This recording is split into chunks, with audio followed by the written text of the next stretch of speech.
Hello everyone, I recently posted this color grading show reel featuring some of my before and after grades using these animated color palette transitions. I received quite a few messages asking how I created them, so in this tutorial I'm going to show you exactly how you can achieve the same transition effect inside DaVinci Resolve. And the good news is you won't need to purchase any additional tools or plugins to follow along.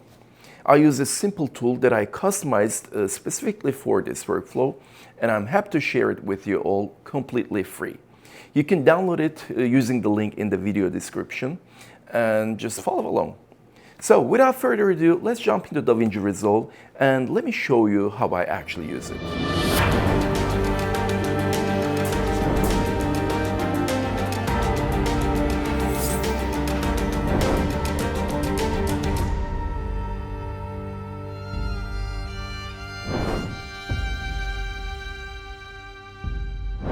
Alright, first let me show you how you will be installing the tool that you just downloaded. To do that, we need to switch to the Fusion page. This is the edit page currently. So I'll switch to the Fusion, and then you'll just simply drag and drop the file you just downloaded into the Fusion page, just like this. And then it should immediately ask you if you want to install it. You'll just click on Install, and then you're done. You just installed the tool. Now let's go back to the edit page. Here, first we'll bring the Reg 709 or log image you have. You can either drop it here or just come over here and append at the end. And then we'll bring the graded version. Again, if we just bring it here, it's gonna just drop it at the end of the other clip, the last clip. So now we'll go to the effects panel and then search for Mediabee.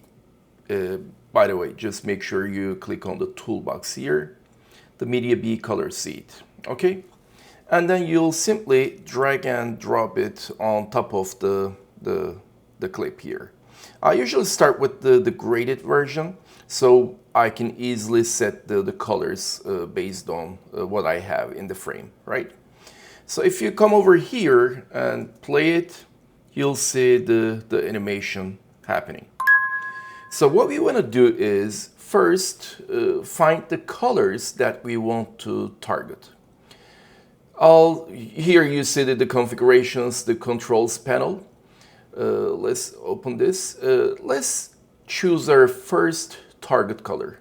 You simply click on the box here, and then this pop-up window opens, and then you can just pick the color picker and then go for your first color.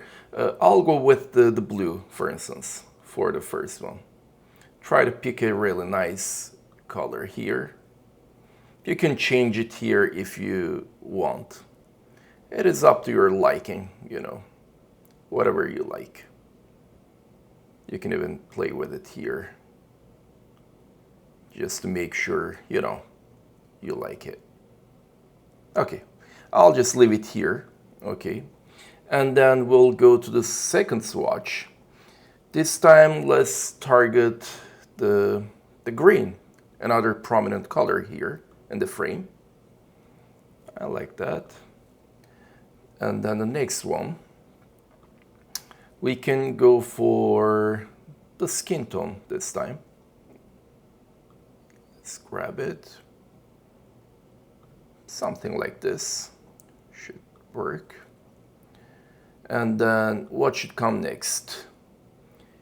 Maybe we can pick this pinkish color here. It may go well. Beautiful. Again, you can, play with it. Okay. And finally, the last swatch color. This time, let's go for a darker area here. Maybe something like this. Yeah. All right. So we pick the colors we want to, show. And now we need to adjust the target position of each swatch based on the color areas. To do that, we'll play with the target position here, but be careful. There are keyframes here, okay? So what we want to do is go to the beginning of the clip here, and then look for this arrow here, and then click on it. You see the first keyframe, and then one more. Okay, since we don't see any other arrows on the right side, that means it's the last keyframe, right? So we want to change this one, the last one. And then you'll just simply play with these, sliders here. So this is the blue one. We need to bring it to the hair area. Let's move it, and then all the way up. Yeah, something like this. And then green, of course, we need to bring it on the jacket. This is a little time consuming, but the end product, the transition itself is really worth it. All right, and then the skin. Let's bring it to the center. A little down, okay. And that pink area. If you don't like the colors later on, if you want to play with them, still you can do that by clicking on the box here, When you do this, just be careful. Try not to touch the keyframe area much, You don't want to change that. Okay, and finally, the darker area. A little up there. Okay, let's give it a try. Perfect. So it is working. Now we want this, the transition here to happen smoothly, right? So to do that, we need to add a transition effect. Let's get rid of the Mediabee tool and then go to the video transitions. I like using cross dissolve here. Okay, now we have a smoother transition, right? And we want this transition to happen right when the swatches reach their final, target position. To do that, I'll bring it backward here. Let's see where, okay, we want it to happen somewhere here. Okay, let's give it a try. Okay, this is a little late. Maybe here. Yeah.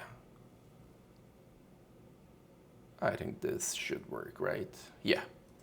Okay, now if we play it from the beginning, we see this smooth transition. Now we can get rid of this part, the ungraded version. You don't want to look at it, So we can start it from right here, and then the wheel will appear. And then I'll bring this all the way to the beginning of the timeline. Perfect. And by the way, if you like the kind of color palettes and looks you're seeing here, some of these grades were built using my Mediabee LUT collections. They're creative LUTs designed around a motion picture color pipeline, and they work with footage from virtually any camera once it's properly transformed into the right color space. I've also made a few tutorials showing how I actually use them as part of a color grading workflow, rather than simply applying a LUT and then cooling it down. So if you're interested, I'll leave the LUTs and those tutorials in the video description below. Now, let's get back to the tutorial. So if you want to work with two still images like this, the ungraded one and graded version, you're done. You'll just simply set the, the in and out points, and then you can export it. What I did in the showreel was to also add the video version right after the transition. And it's really simple. To do that, you'll just simply get rid of the still image here, all the way to here, and then go to your media pool and then bring your video clip right after this.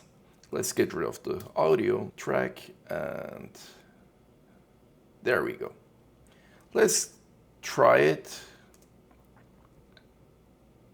Yes, she comes alive right when the transition happens. Perfect. Let's watch it from the beginning. Beautiful colors, right? Awesome. And that's pretty much it. I hope you found this tutorial helpful and will have some fun using the color tool in your own projects. If you enjoyed the video, please give it a like, subscribe to the channel, and let me know in the comments what you think or if you have any questions. Thanks so much for watching, and I'll see you in the next one.